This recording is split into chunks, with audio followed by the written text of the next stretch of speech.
పూజా సమయాల్లో పండగల సమయాల్లో చెప్పుకుంటాం తప్ప దీనిని ఈ రకంగా చెప్పుకునే పరిస్థితిని ఎప్పుడూ మేము అలవాట్లేదు. సగటు హిందువులో ఉన్న విధానం ఇది.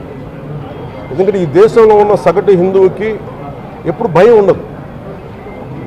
సగటు హిందువుకి ఏ రోజు కూడా ఇంకొక మతం మీద కానీ ఇంకో వ్యక్తి మీద కానీ ద్వేషం ఉండదు. విజయనగర సామ్రాజ్యం నుంచి అరబిక్ వ్యాపారులు ఇక్కడ గుర్రాలను అమ్ముకోవడానికి వచ్చి విజయనగరం మహారాజుల గొప్పతనం ఏంటంటే సనాతన ధర్మాన్ని పాటించే వాళ్ళు గొప్పతనమైన వాళ్ళు వచ్చి అడిగింది ఏంటంటే మాకు ప్రార్థించుకోవడానికి మాకు మస్జిద్ లేదు అంటే ఆయన కోట ప్రాంగణంలో మస్జిద్ కట్టించారు. సనాతన ధర్మాన్ని పాటించే వ్యక్తి తాలూకు విలక్షణం. అలాగే అనేక మంది సంస్థానాలు కానీ అందరూ కూడా పోర్చుగీస్ నుంచి వచ్చినా ఎవరు వచ్చినా క్రిస్టియానిటీని తీసుకొచ్చినా కానీ అందరికీ సమానంగా ఈ దేశం తీసుకుంది. పార్సీల్ని తీసుకుంది లోపలికి, జొరాస్ట్రియన్స్ని తీసుకుంది, ఏ మతం వచ్చినా లోపలికి తీసుకుంది, ఇముడ్చుకుంది తప్ప ఇంకో మతాన్ని ఎప్పుడు ద్వేషించదు. కానీ ఈరోజు నేను మాట్లాడుతుంది ఈ ప్రాయశ్చితం దేనికి దీక్ష అనుకుని నేను ఎప్పుడు మీ అందరికీ తెలుసు 5 సంవత్సరాల వైసీపీ పాలనలో ఇదే దేవాలయంలో కనకదుర్గ అమ్మవారి రథం తాలూకు మన సింహాలు మాయమైనవి, కొన్ని ఇబ్బందులు తప్పులు జరిగినాయి అంటే ఒక్కొక్కరు ఎలా మాట్లాడారు వైసీపీ నాయకులు. వాళ్ళెవరు ముస్లిమ్స్ కాదు, హిందూస్ కాదు, వాళ్ళెవరు ముస్లిమ్స్ కాదు, క్రిస్టియన్స్ కాదు, హిందువులే అందరూ.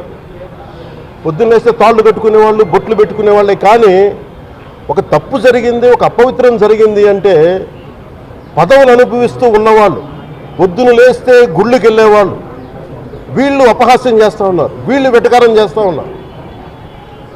ఈ ఎంటైర్ ఈ విషయంలో వాళ్ళు మతం పుచ్చుకున్నారా లేదా నాకు అయినా తెలియదు. వైవి సుబ్బారెడ్డి గారు ఉన్నారు, భూమన కరుణాకర్ రెడ్డి గారు ఉన్నారు, వారి కుటుంబ సభ్యులు ఉన్నారు. ఎవరైనా సరే మీరు మతం పుచ్చుకున్నారా లేదా నాకు తెలియదు. అవన్నీ అది మీ బయటికి చెప్పుకుంటారా లేదా నాకు తెలియదు. నేను అది కూడా మాట్లాడట్లా. కానీ మీరు బాధ్యత తీసుకున్నారు. మీరు హైందవ ధర్మాన్ని కాపాడుతానని మీరు బాధ్యత తీసుకున్నప్పుడు కాపాడాల్సిన అవసరం మీ మీద ఉంది. బోర్డుని మీరు స్థాపించారు, మేము స్థాపించాల. తప్పులు జరిగినాయి. తప్పులు జరిగితే వైఎస్ జగన్ గారు ఏం చెప్పాలి? ఒకవేళ నాకు తెలియకుండా మేము ఆయన బ్లేమ్ చేయట్లా.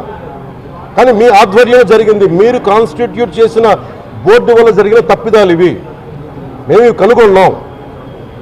ల్యాబ్ టెస్ట్లు ఇవన్నీ మేము ఆటలాడతామా? ఇవన్నీ వీటితోటి సెంటిమెంట్స్ తోటి మాకు బాధ్యత లేదా? నేను నిజంగా కనుక చాలా బలమైన సనాతన ధర్మాన్ని పాటించేవాడిని. చిన్నప్పటి నుంచి పొద్దున్న లేచినప్పటి నుంచి రాత్రి పడుకునేదాకా మా ఇంట్లో రామనామం ఉండేది, రామ జపం ఉండేది మా ఇంట్లో. అలాంటి రామభక్తులం మేము. కానీ రామతీర్థం విగ్రహాన్ని, రాముడి విగ్రహాన్ని శిరచ్ఛేదం జరిగినప్పుడు ఒక సగటు సనాతనవాదిగా, సగటు హిందువుగా, సగటు రామభక్తుడిగా బయటకు వచ్చి చాలా గొడవలు చేయగల సత్తా ఉన్నవాడిని గుర్తుపెట్టుకోండి. ముఖ్యంగా వైసీపీ నాయకులకి, నన్ను విమర్శించే దేశ యావత్తు నన్ను విమర్శించే ప్రతి ఒక్కరికి తెలియజేస్తున్నా, గొడవ పెట్టుకోవాలంటే చాలా బలంగా గొడవ పెట్టుకోవాలి. కానీ నాది పేదవాళ్ళ కష్టాలు, క్రిమినలైజేషన్ ఆఫ్ పాలిటిక్స్, వీటి మీద మేము మాట్లాడతాం, వీటి మీద తప్పించాం.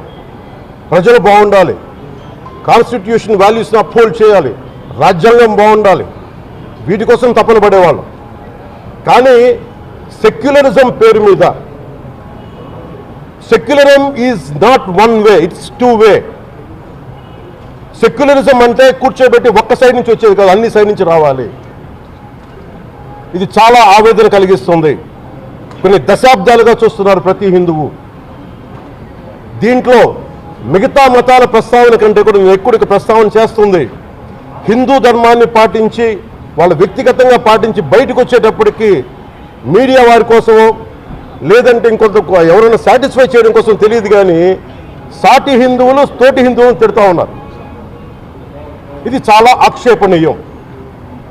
దీంట్లో నేను ముస్లిమ్స్ నిందించట్లా, అది క్రిస్టియానిటీ నిందించట్లా, కానీ బాధ్యత తీసుకున్న హిందువుల్ని నేను నిందిస్తున్నాం. బాధ్యత మీది.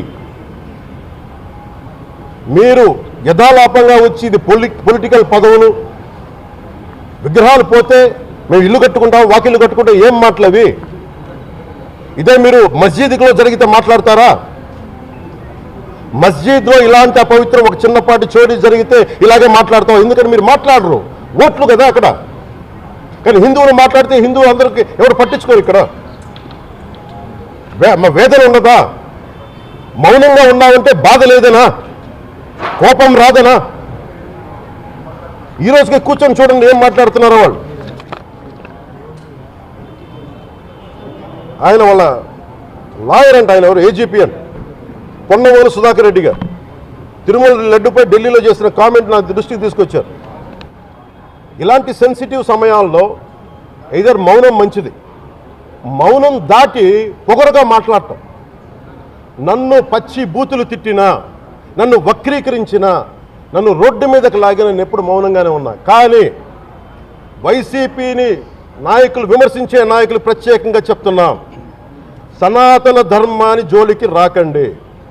తప్పు జరిగితే తప్పు జరిగిందని ఒప్పుకోండి, లేదా మాకు సంబంధం లేదని చెప్పండి. అంతేగాని